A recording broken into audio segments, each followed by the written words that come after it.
ನಮಸ್ತೆ ಕನ್ನಡಿಗರೇ, ಶಿವಲಿಂಗಪ್ಪ ಕಿರು ಲಿರಿಕ್ಸು ನಮ್ಮ ಯೂಟ್ಯೂಬ್ ಚಾನಲ್ಗೆ ಸ್ವಾಗತ.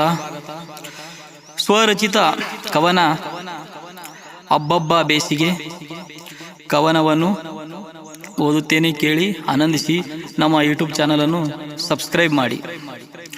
ಅಬ್ಬಬ್ಬ ಬೇಸಿಗೆ ಬಿಸಿಲಿನ ತಾಪದ ಧಗೆ, ಅಬ್ಬಬ್ಬ ಬೇಸಿಗೆ ಬಿಸಿಲಿನ ತಾಪದ ಧಗೆ, ತಾಳೇನು ಈ ಸಕೆ ಮೈ ತುಂಬ ಬೆವರಿನ ಮೊಳಕೆ, ತಾಳೇನು ಈ ಸಕೆ ಮೈ ತುಂಬ ಬೆವರಿನ ಮೊಳಕೆ, ಸುಡುವ ಈ ಧರೆ ತಲೆ ಮೇಲೆ ಬೆಂಕಿಯ ಹೊರೆ, ಸುಡುವ ಈ ಧರೆ ತಲೆ ಮೇಲೆ ಬೆಂಕಿಯ ಹೊರೆ, ಸಿಕ್ಕರೆ ಸಾಕು ಮರದ ಆಸರೆ, ಸಿಕ್ಕರೆ ಸಾಕು ಮರದ ಆಸರೆ, ಮರೆಯಾಗುವುದು ಬಿಸಿಲಿನ ತೊಂದರೆ, ಮರೆಯಾಗುವುದು ಬಿಸಿಲಿನ ತೊಂದರೆ, ತಂಪಾದ ತಂಗಾಳಿ ಬೀಸಿದರೆ, ತಂಪಾದ ತಂಗಾಳಿ ಬೀಸಿದರೆ, ಒಮ್ಮಲೆ ತನುವನ್ನು ಸೋಕಿದರೆ, ದೇಹದ ದಣಿಯು ಆರಿದಂತೆ, ದೇಹದ ದಣಿಯು ಆರಿದಂತೆ, ಮನಕ್ಕೆ ಶಾಂತಿ ದೊರೆತಂತೆ, ಮನಕ್ಕೆ ಶಾಂತಿ ದೊರೆತಂತೆ.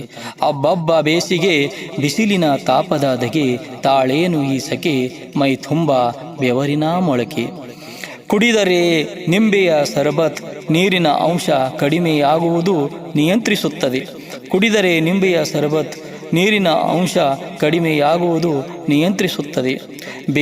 ಬಿಸಿಲಿಗೆ ಜನರು ಆಗುವರು ಗಮ್ಮತ್, ಬಿಸಿಲಿಗೆ ಜನರು ಆಗುವರು ಗಮ್ಮತ್, ಬೇಸಿಗೆಗಾಲದಲ್ಲಿ ವಿಶ್ರಾಂತಿ ಅತ್ಯವಶ್ಯಕವಾಗಿದೆ, ಬೇಸಿಗೆಗಾಲದಲ್ಲಿ ವಿಶ್ರಾಂತಿ ಅತ್ಯವಶ್ಯಕವಾಗಿದೆ. ತಂಪು ನೀರು ತಂಪು ಪಾನೀಯ ಸೇವಿಸಬೇಕು, ತಂಪು ನೀರು ತಂಪು ಪಾನೀಯ ಸೇವಿಸಬೇಕು, ತಂಪಾದ ತಾಣದಲ್ಲಿ ಕಾಲ ಕಳೆಯಬೇಕು.